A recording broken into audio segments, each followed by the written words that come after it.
क्या आपने कभी सोचा है कि आज की दुनिया में इतनी नफरत, इतना लालच और इतनी क्रूरता कहां से आ गई है? क्यों आज भाई भाई का खून बहा रहा है? क्यों इंसान पैसों के लिए किसी की भी जान लेने को तैयार है? और क्यों आज हमारे समाज से दया, प्रेम और इंसानियत पूरी तरह से खत्म होती जा रही है? हम अक्सर इन सब चीजों के लिए समय को दोष देते हैं या कहते हैं कि इंसान की फितरत ही बदल गई है। लेकिन क्या हो अगर मैं आपसे कहूं कि इस पूरी बर्बादी के पीछे किसी इंसान या समय का नहीं, बल्कि एक ऐसे खौफनाक और अदृश्य दानव का हाथ है जो हमारे ही बीच मौजूद है और हमारे ही दिमाग को कंट्रोल कर रहा है। एक ऐसा भयानक राक्षस जिसे ना तो कोई परमाणु बम मार सकता है और ना ही दुनिया की कोई आधुनिक तकनीक उसे पकड़ सकती है। ईसाई धर्म में जिसे सैटन या लूसीफर कहा जाता है, इस्लाम में जिसे शैतान या इब्लीस कहा जाता है, हमारे हिंदू धर्म के वेदों और पुराणों में उसी ब्रह्मांड के सबसे खतरनाक और शक्तिशाली दानव को कली पुरुष के नाम से जाना जाता है। कली पुरुष कोई आम राक्षस नहीं है, बल्कि वो साक्षात इस कलयुग का राजा है। आज दुनिया में जो भी बुरा हो रहा है, जो भी पाप हो रहा है, वो सब इसी कली पुरुष की माया का जाल है।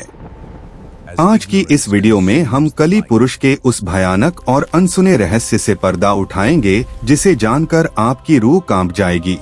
हम जानेंगे कि यह कली पुरुष आखिर पैदा कैसे हुआ, दिखने में यह कितना खौफनाक है, इसने धरती पर अपना कब्जा कैसे जमाया और सबसे जरूरी बात, भगवान कल की इस ब्रह्मांड के सबसे बड़े दानव का अंत कैसे करेंगे। यह जानकारी इतनी रहस्यमयी और गहरी है कि इसे सुनकर आपके पैरों तले जमीन खिसक जाएगी। इसलिए इस वीडियो को बिना एक भी सेकंड छोड़े आखिरी तक जरूर देखिएगा, क्योंकि आज आपको वो सच पता चलेगा जो आपके देखने और सोचने का नजरिया हमेशा के लिए बदल देगा। कली पुरुष के जन्म का रहस्य इतना घिनौना और खौफनाक है कि इसका जिक्र कल की पुराण और महाभारत जैसे महान ग्रंथों में बहुत ही स्पष्ट रूप से किया गया है। जब इस ब्रह्मांड की रचना हो रही थी और भगवान ब्रह्मा ने अपने शरीर के अलग अलग हिस्सों से देवी देवताओं और ऋषि मुनियों को जन्म दिया, तब सृष्टि में संतुलन बनाए रखने के लिए ब्रह्मा जी की पीठ से एक बहुत ही भयानक और काले रंग का साया उत्पन्न हुआ। इस काले और डरावने साये का नाम था अधर्म। अधर्म यानी वो शक्ति जो धर्म, सच्चाई और पवित्रता के बिल्कुल विपरीत थी। कल की पुराण के अनुसार इस अधर्म की शादी मिथ्या यानी झूठ नाम की एक राक्षसी से हुई। इन दोनों के मिलन से जो संतानें पैदा हुईं, उन्होंने पूरे ब्रह्मांड में पाप का जाल बिछाना शुरू कर दिया।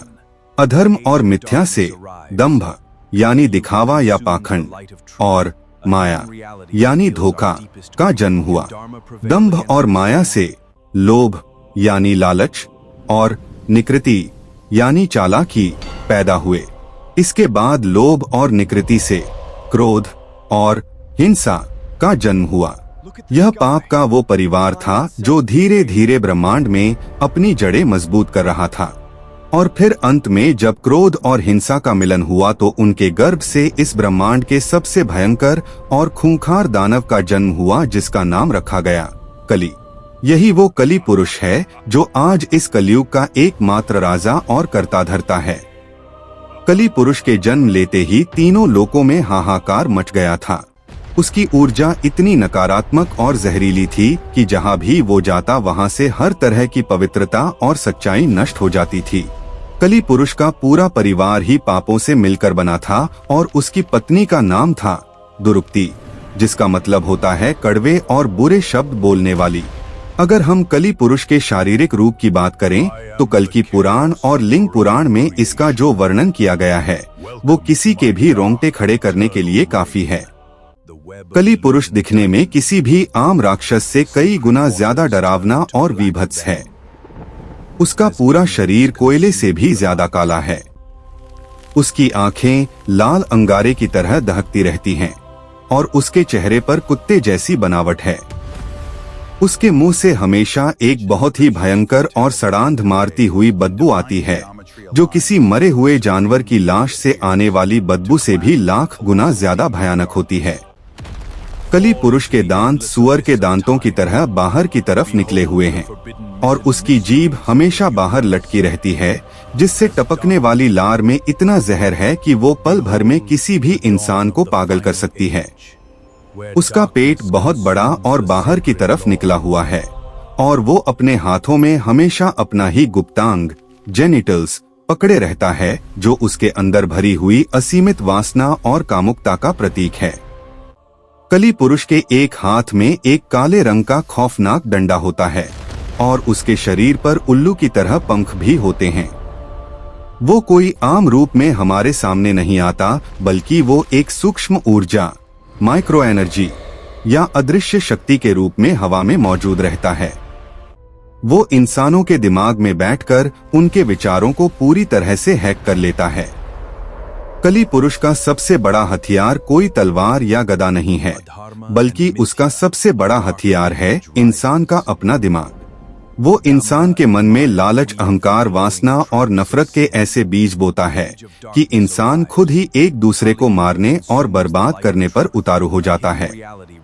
लेकिन अब सबसे बड़ा सवाल यह उठता है कि यह खौफनाक दानव इस धरती पर आया कैसे और इसे यहाँ रहने की इजाजत किसने दी? इसका उत्तर हमें महाभारत के आखिरी अध्यायों और भागवत पुराण में मिलता है। जब द्वापर युग का अंत हो रहा था और महाभारत का भयानक युद्ध समाप्त हो चुका था, तब भगवान श्री कृष्ण का इस धरती पर समय पूरा हो गया था। जैसे ही भगवान श्री कृष्ण ने अपने नश्वर शरीर का त्याग किया और अपने गोलोक वापस लौट गए, उसी क्षण इस धरती से धर्म का सबसे बड़ा सुरक्षा कवच टूट गया। भगवान के जाते ही कली पुरुष को मौका मिल गया और उसने अपनी पूरी ताकत के साथ पृथ्वी पर अपने कदम रख दिए। उस समय हस्तिनापुर के सिंहासन पर अर्जुन के पोते और अभिमन्यु के बेटे राजा परीक्षित विराजमान थे। राजा परीक्षित एक बहुत ही महान धर्मपरायण और शक्तिशाली राजा थे, जिनके राज में कोई भी प्रजा दुखी नहीं थी। एक दिन राजा परीक्षित जब अपने राज्य का भ्रमण करने के लिए जंगल में निकले तो उन्होंने एक बहुत ही दर्दनाक और अजीब नजारा देखा। उन्होंने देखा कि एक बहुत ही काले रंग का डरावना इंसान, जिसके हाथ में एक डंडा था, वो एक गाय और एक बैल को बहुत ही बेरहमी से पीट रहा था। वो बैल कोई आम बैल नहीं था, बल्कि वो साक्षात धर्म का रूप था, जो कलयुग के प्रभाव के कारण अब केवल अपने एक पैर पर खड़ा था और उसके बाकी 3 पैर टूट चुके थे। और वो गाय साक्षात पृथ्वी माता का रूप थी, जो फूट फूट कर रो रही थी। उस काले और भयानक इंसान को एक बेजुबान गाय और बैल को इस तरह बेरहमी से मारते हुए देखकर राजा परीक्षित का खून खौल उठा। उन्होंने तुरंत अपनी म्यान से अपनी चमकती हुई तलवार निकाली और उस काले इंसान की तरफ दौड़ पड़े। राजा परीक्षित ने गरजते हुए कहा कि हे नीच इंसान, तू कौन है और मेरे राज्य में इन बेजुबान जानवरों पर इतना भयानक अत्याचार करने की तेरी हिम्मत कैसे हुई? आज मैं अपने हाथों से तेरा सिर धड़ से अलग कर दूंगा। राजा परीक्षित के उस रौद्र रूप और उनकी तलवार की चमक को देखकर वो काला इंसान बुरी तरह से डर गया। वो कोई और नहीं बल्कि स्वयं कली पुरुष था। कली पुरुष जानता था कि राजा परीक्षित एक बहुत ही महान और शक्तिशाली योद्धा है और उनके सामने टिकना उसके बस की बात नहीं है। इसलिए कली पुरुष ने तुरंत अपना राजसी और डरावना रूप त्याग दिया और राजा परीक्षित के चरणों में गिरकर फूट फूट कर रोने लगा। उसने राजा के पैर पकड़ लिए और अपनी जान की भीख मांगते हुए कहा कि हे राजन, मैं कली पुरुष हूँ और अब मेरा युग यानी कलयुग शुरू हो चुका है। ब्रह्मांड के नियम के अनुसार अब मुझे इस पृथ्वी पर रहना है। आप एक धर्मपरायण राजा हैं और आपकी शरण में आया हूँ, इसलिए कृपया मुझे मत मारिए और मुझे अपने राज्य में रहने के लिए कोई जगह दे दीजिए। राजा परीक्षित बहुत ही दयालु थे और शरण में आए दुश्मन को मारना क्षत्रिय धर्म के खिलाफ था। इसलिए उन्होंने अपनी तलवार वापस म्यान में रख ली और कली पुरुष से कहा कि तू पाप और अधर्म का देवता है, इसलिए मैं तुझे अपने इस पवित्र राज्य में कहीं भी रहने की इजाजत नहीं दे सकता। लेकिन फिर भी तूने मेरी शरण ली है, इसलिए मैं तुझे रहने के लिए 4 जगह देता हूँ। पहली जगह है द्यूत, यानी जहाँ जुआ खेला जाता है या सट्टा लगाया जाता है। दूसरी जगह है मध्य, यानी जहां शराब या नशीले पदार्थों का सेवन किया जाता है। तीसरी जगह है स्त्री, यानी जहां वेश्यावृत्ति या औरतों का अपमान होता है। और चौथी जगह है सूना, यानी बूचड़खाना, जहां बेजुबान जानवरों को बेरहमी से काटा और मारा जाता है। राजा परीक्षित ने कली पुरुष से कहा कि आज के बाद तू केवल इन्हीं 4 जगहों पर निवास करेगा। लेकिन कली पुरुष बहुत ही चालाक और मायावी था। उसने हाथ जोड़कर राजा परीक्षित से कहा कि हे राजन, आपने मुझे जो ये 4 जगहें दी हैं, वो बहुत ही छोटी और गंदी हैं। कृपया मुझे कोई एक ऐसी जगह भी दे दीजिए जहां मैं सम्मान के साथ रह सकूं। राजा परीक्षित को उस पर थोड़ी दया आ गई और उन्होंने बिना सोचे समझे कली पुरुष को 5वीं जगह दे दी, और वो जगह थी स्वर्ण, यानी सोना या धन। जैसे ही राजा परीक्षित ने कली पुरुष को सोने में रहने का वरदान दिया, कली पुरुष खुशी से झूम उठा, क्योंकि सोना कोई ऐसी चीज नहीं थी जो किसी एक जगह तक सीमित हो। सोना तो हर इंसान के पास, हर घर में, और यहाँ तक कि खुद राजा परीक्षित के मुकुट में भी मौजूद था। राजा परीक्षित ने जो सोने का मुकुट उस वक्त पहन रखा था, वो जरासंध का मुकुट था, जिसे भीम ने उसे मारकर हासिल किया था। कली पुरुष ने बिना एक पल की भी देरी किए तुरंत एक सूक्ष्म रूप धारण किया और सीधे राजा परीक्षित के उस सोने के मुकुट में जाकर बैठ गया। मुकुट में बैठते ही कली पुरुष ने अपना भयानक खेल शुरू कर दिया।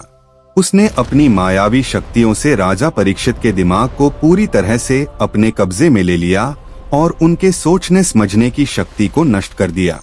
इसके बाद जब राजा परीक्षित जंगल में आगे बढ़े तो उन्हें बहुत जोर की प्यास लगी। वो पानी की तलाश में शमीक ऋषि के आश्रम में पहुंचे, जो उस समय गहरी तपस्या में लीन थे। मुकुट में बैठे कली पुरुष ने राजा के मन में अहंकार और क्रोध भर दिया। राजा को लगा कि ऋषि उनका अपमान कर रहे हैं, और उनके अंदर इतना गुस्सा भर गया कि उन्होंने पास ही पड़े एक मरे हुए सांप को अपने धनुष से उठाया और शमीक ऋषि के गले में डाल दिया। यह एक ऐसा पाप था जो राजा परीक्षित ने अपने पूरे जीवन में कभी नहीं किया था। जब ऋषि के पुत्र श्रृंगी को इस बात का पता चला तो उन्होंने क्रोध में आकर राजा परीक्षित को श्राप दे दिया कि आज से ठीक 7वें दिन तक्षक नाग के डसने से तुम्हारी मौत हो जाएगी। और इसी तरह कली पुरुष की चालाकी और माया से राजा परीक्षित की मृत्यु हो गई और पूरी धरती पर कली पुरुष का भयानक राज शुरू हो गया। आज कली पुरुष को इस धरती पर कब्जा किए हुए 5000 साल से ज्यादा का समय हो चुका है, और आज वो अपनी शक्तियों के सबसे ऊंचे शिखर की तरफ बढ़ रहा है।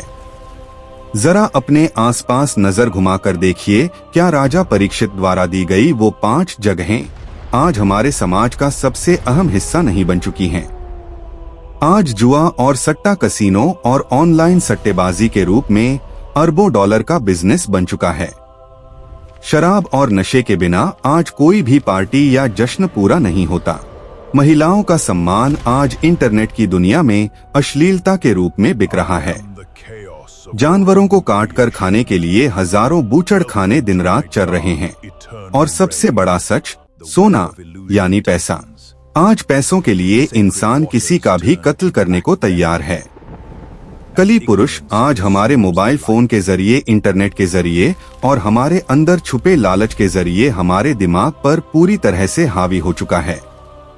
वो चाहता है कि हम धर्म की किताबें पढ़ना छोड़ दें, भगवान का नाम लेना बंद कर दें और केवल पैसे और शारीरिक सुख के पीछे भागें। वो चाहता है कि परिवार टूट जाएं, बच्चे अपने माता पिता को छोड़ दें और समाज में केवल नफरत और खून खराबा रह जाए। और दुख की बात यह है कि कली पुरुष अपने इस भयानक मंसूबे में काफी हद तक कामयाब भी हो रहा है। लेकिन कली पुराण में लिखा है कि कली पुरुष का यह साम्राज्य हमेशा के लिए नहीं रहने वाला है। जब कलयुग का अंत नजदीक आएगा और कली पुरुष अपनी शक्तियों की चरम सीमा पर होगा, तब वो इंसानियत को पूरी तरह से खत्म करने के लिए अपना सबसे खौफनाक रूप दिखाएगा। वो दुनिया के सारे देशों को आपस में लड़ा देगा, परमाणु युद्ध होंगे और चारों तरफ केवल लाशों के ढेर होंगे। तब इस धरती को कली पुरुष के चंगुल से आजाद कराने के लिए भगवान विष्णु अपना 10वां और सबसे विनाशकारी अवतार लेंगे, कल्कि अवतार। शंभल ग्राम में जन्म लेने वाले भगवान कल्कि देवदत्त घोड़े पर सवार होकर अपनी चमकती हुई तलवार के साथ कली पुरुष का सामना करने के लिए युद्ध के मैदान में उतरेंगे। यह युद्ध ब्रह्मांड के इतिहास का सबसे भयंकर युद्ध होगा। एक तरफ कली पुरुष और उसके परिवार के मायावी राक्षस होंगे और दूसरी तरफ भगवान कल्कि के साथ सातों चिरंजीवी हनुमान जी, परशुराम जी और अश्वत्थामा जैसे अजय योद्धा होंगे। हनुमान जी की गदा और परशुराम जी का फरसा कली पुरुष की राक्षसी सेना को कुछ ही पलों में राख के ढेर में बदल देगा। अंत में भगवान कल्कि और कली पुरुष का आमना सामना होगा। कली पुरुष अपनी सारी मायावी शक्तियों और काले जादू का इस्तेमाल करेगा। वो धरती को फाड़ने और आसमान से आग बरसाने की कोशिश करेगा, लेकिन भगवान कल्कि के उस दिव्य तेज के सामने उसकी एक नहीं चलेगी। भगवान कल्कि अपनी प्रज्वलित और मंत्रों से सिद्ध की हुई तलवार से कली पुरुष के उस भयानक कुत्ते जैसे सिर को उसके धड़ से अलग कर देंगे। कली पुरुष के मरते ही पूरे ब्रह्मांड में जो एक घुटन और पाप का अंधेरा छाया हुआ था वो पल भर में छंट जाएगा। आसमान से देवता खून बरसाएंगे और इस धरती पर से कलयुग का हमेशा हमेशा के लिए अंत हो जाएगा। कली पुरुष के खून से धरती के सारे पाप धुल जाएंगे और फिर एक नई सुबह होगी, सतयुग की सुबह, जहां इंसान फिर से देवताओं की तरह शुद्ध और पवित्र होगा और जहां कोई लालच, कोई धोखा और कोई नफरत नहीं होगी। तो दोस्तों, यह थी ब्रह्मांड के सबसे खतरनाक दानव कली पुरुष के जन्म और उसके अंत की पूरी कहानी। आज हम उसी कली पुरुष के बनाए हुए माया जाल में जी रहे हैं, लेकिन हमें उससे डरने की जरूरत नहीं है, क्योंकि कली पुरुष केवल उन पर राज कर सकता है जिनका मन कमजोर है और जो ईश्वर से दूर है। कलयुग में भगवान का नाम लेना और सच्चे मन से हरे राम हरे कृष्ण या हर हर महादेव का जाप करना ही वो एकमात्र सुरक्षा कवच है, जिसे कली पुरुष की कोई भी ताकत भेद नहीं सकती। अगर आपको कली पुरुष का यह रहस्य और यह खौफनाक जानकारी पसंद आई हो तो इस वीडियो को तुरंत लाइक करें और इसे हर हिंदू भाई बहन तक शेयर करें, ताकि उन्हें इस कलयुग की असली सच्चाई का पता चल सके। कमेंट बॉक्स में पूरी श्रद्धा और विश्वास के साथ जय कल्कि भगवान जरूर लिखें, ताकि नकारात्मक शक्तियां आपसे दूर रहें। अगर आप हिंदू धर्म और माइथोलॉजी के ऐसे ही गहरे और अनसुने रहस्यों को बिना किसी मिलावट के जानना चाहते हैं, तो हमारे चैनल हिंदू भक्ति को अभी सब्सक्राइब करें और बेल आइकॉन जरूर दबाएं। मिलते हैं अगली वीडियो में एक और नए और रोंगटे खड़े कर देने वाले रहस्य के साथ। तब तक के लिए अपना और अपने परिवार का ख्याल रखें। हर हर